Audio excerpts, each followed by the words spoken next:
What does the full moon have to do with parasite activity?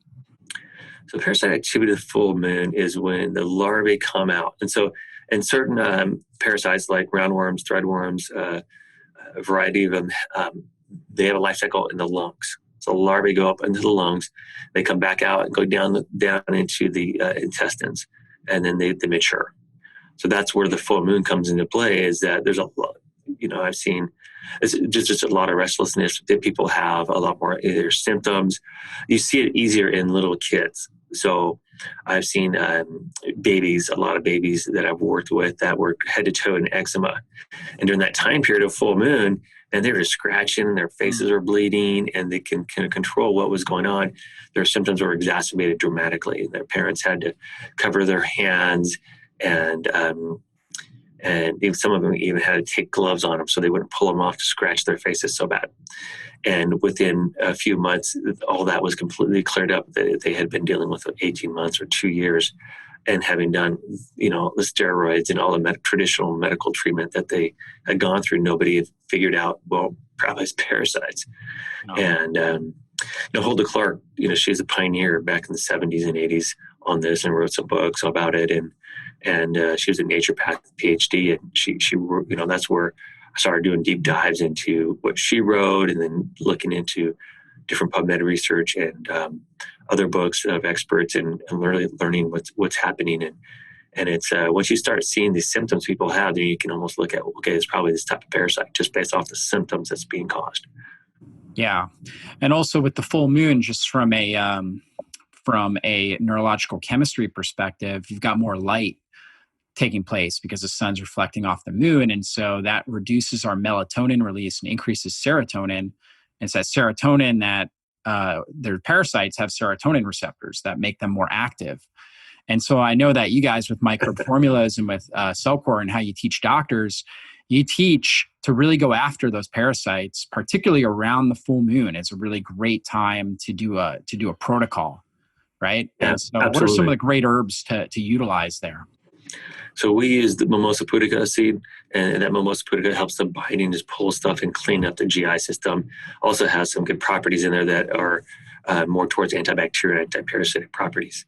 Then we use a formula that has vedanga, neem, clove, triphala, amla. So these are Ayurvedic herbs. So they're Ayurvedic herb blend that we put together that addresses the three doshas, the three main body types.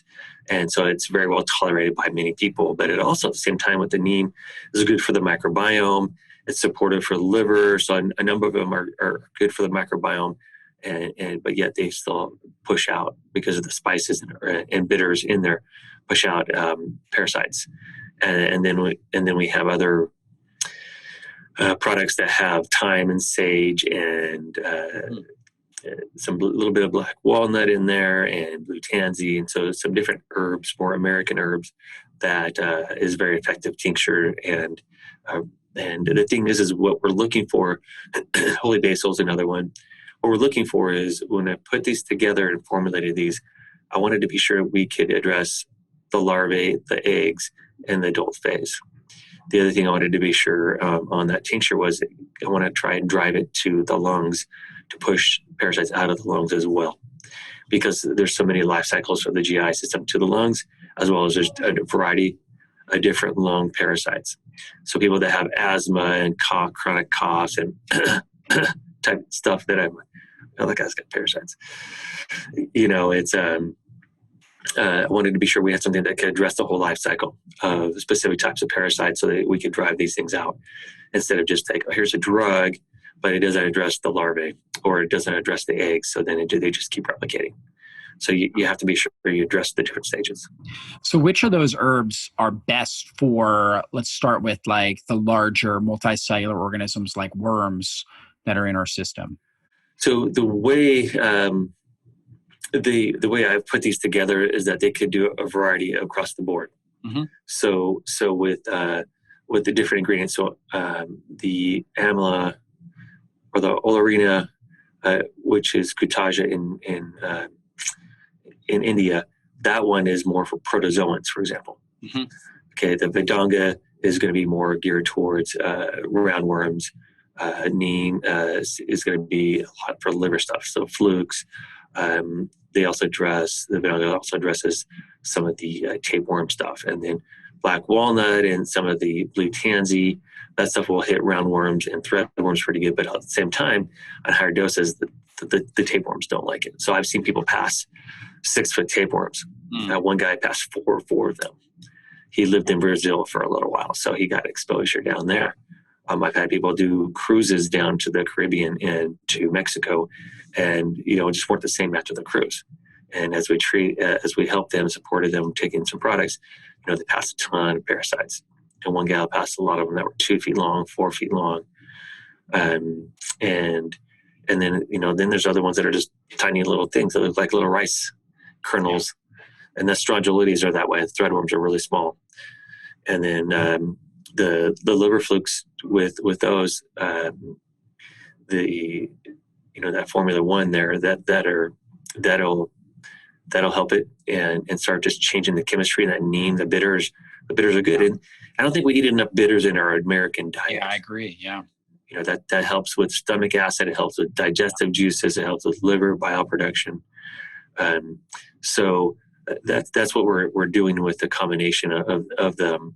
But we just had a lot of success with all of these formulas. I mean, I've even had people do nasal rinses with one of the formulas, a liquid tincture that pass parasites out of their nose. Crazy. That's the Formula 2? That's the Formula 2, yeah. Yeah, so you just dilute that down, put that in like a little syringe that you shoot up your nose? Yeah. So some people do neti pot, some people do a spray thing. There's a Navash thing I use. I'll do like 10 drops per 6 ounces of water, which is a lot of water. I help people start at 1 or 2 drops, work their way up. I can tolerate more than most because I've done a lot of stuff. And then I'll the blow, and just you'd be amazed what comes out of the sinuses. Yeah.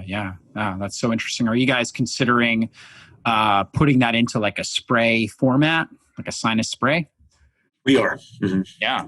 We are. I have people who made it on their own, and then we're working on a couple of nasal sprays right now. Yeah, cool.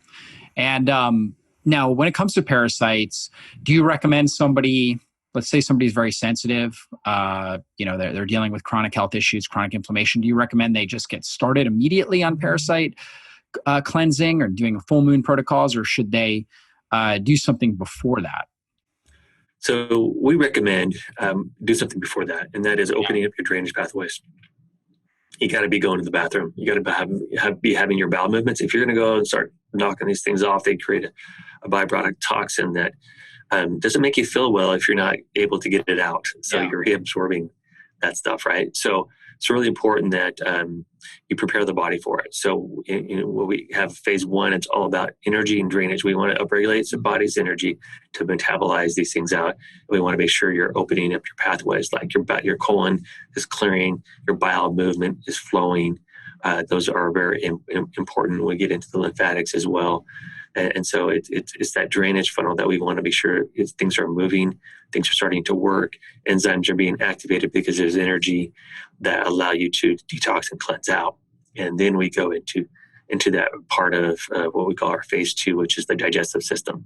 Yeah. And when we use that mimosa pudica and that Formula 1 in there, and we support more liver and kidney function as well, so that things are moving throughout the body. Because we found people that we just hit parasites at the beginning, all of a sudden they're starting to get a little bit of water retention. They don't feel good. They can get headaches. They can get rashes, and that drainage process is really important. Yeah. So most people, especially when you've got chronic issues, typically your system is kind of like a pond. It's slow and stagnant, and you want to be like a river. You want things to be flowing through you.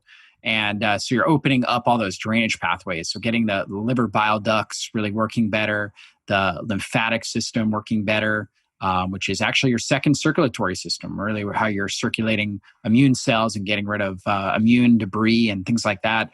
And you want to make sure you're pooping, like you said, get a poop. I always tell my clients, you got to poop and pee your way to good health, right?